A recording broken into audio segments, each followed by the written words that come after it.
తెలంగాణలోని రైతులందరికీ 2 లక్షల రుణమాఫీ చేసే అంశంపై రేవంత్ ప్రభుత్వం కీలక నిర్ణయం తీసుకుంది. రుణమాఫీకి భారీగా డబ్బులు అవసరం పడుతుండటంతో రుణ సమీకరణపై దృష్టి పెట్టింది. బాండ్లు, ప్రభుత్వ భూములు తనఖా పెట్టి రుణాలు సమీకరించాలని భావిస్తోంది. రైతులకు 2 లక్షల వరకు రుణమాఫీ చేస్తామని రేవంత్ ప్రభుత్వం హామీ ఇచ్చిన సంగతి తెలిసిందే. పార్లమెంట్ ఎన్నికల కోడ్ నేపథ్యంలో పథకం అమలు ఆలస్యం కాగా ఆగస్టు 15 లోపు ప్రతి రైతుకు రుణ విముక్తులను చేస్తామని సీఎం రేవంత్ రెడ్డి ఇటీవల ప్రకటించారు. ఈ నేపథ్యంలో రైతు రుణమాఫీ నిధుల సమీకరణపై ప్రభుత్వం కసరత్తు ప్రారంభించినట్టు తెలుస్తుంది. 2 లక్షల రైతు రుణమాఫీతో పాటు రైతు భరోసా మరియు రైతు బీమా పథకాలకు కూడా దాదాపు 40,000 కోట్లు డబ్బులు జమ చేయాల్సి ఉండనుందని ఇప్పటికే ప్రభుత్వం చెప్పుకొచ్చింది. అందుకు రుణ సేకరణపై చేయాలని ప్రభుత్వం భావిస్తుంది. ప్రస్తుతం ప్రభుత్వాన్ని నడిపేందుకు గాను ప్రతి నెల రిజర్వ్ బ్యాంకుకు బాండ్ల విక్రయం ద్వారా సుమారు 5-6 వేల కోట్ల రుణ సహాయం పొందుతుంది.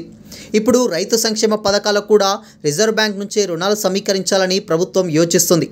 జూలై, ఆగస్టు నెలల్లో బాండ్ల విక్రయంపై దాదాపు 15,000 కోట్ల నుంచి 18,000 కోట్లు తీసుకునేందుకు రెడీ అయినట్లు అధికారులు చెబుతున్నారు. ఇవే కాకుండా ప్రభుత్వ భూములను బ్యాంకుల్లో తాకట్టు పెట్టాలని భావిస్తోందట. టీజీఐఐసీసీ ద్వారా భూములను బ్యాంకుల్లో తాకట్టు పెట్టి 10,000 కోట్లు సమీకరించేందుకు ప్లాన్ చేస్తుంది. అయితే భూముల తాకట్టుపై త్వరలోనే పూర్తి స్పష్టత రానుంది. ఇక 2 లక్షల రుణమాఫీ అమలుపై ఇంకా విధి విధానాలు ఖరారు కావాల్సి ఉంది. జూలై 2వ వారం నుంచే రుణమాఫీ ప్రారంభమవుతుందని ప్రచారం జరిగినా కూడా ఇప్పట్లో అయ్యేలా కనిపించడం లేదు. ఆగస్టు 1వ వారం నుంచి రైతు రుణమాఫీ అమలు చేస్తారని సమాచారం. అందరికీ ఒకేసారి కాకుండా తొలి విడతల్లో 50,000 వరకు రుణాలు తీసుకున్న వారికి, ఆ తర్వాత 1,00,000 వరకు, అనంతరం 1,50,000 చివరిగా 2 లక్షల వరకు రుణమాఫీ చేయనున్నారు.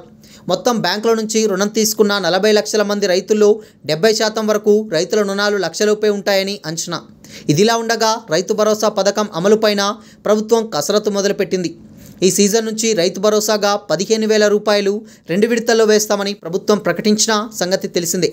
ఎన్ని ఎకరాల్లోపు పంట పెట్టుబడి సాయం ఇవ్వాలనే దానిపై డిప్యూటీ సీఎం బట్టి విక్రమార్క నేతృత్వంలో మంత్రుల సబ్ కమిటీ వేశారు.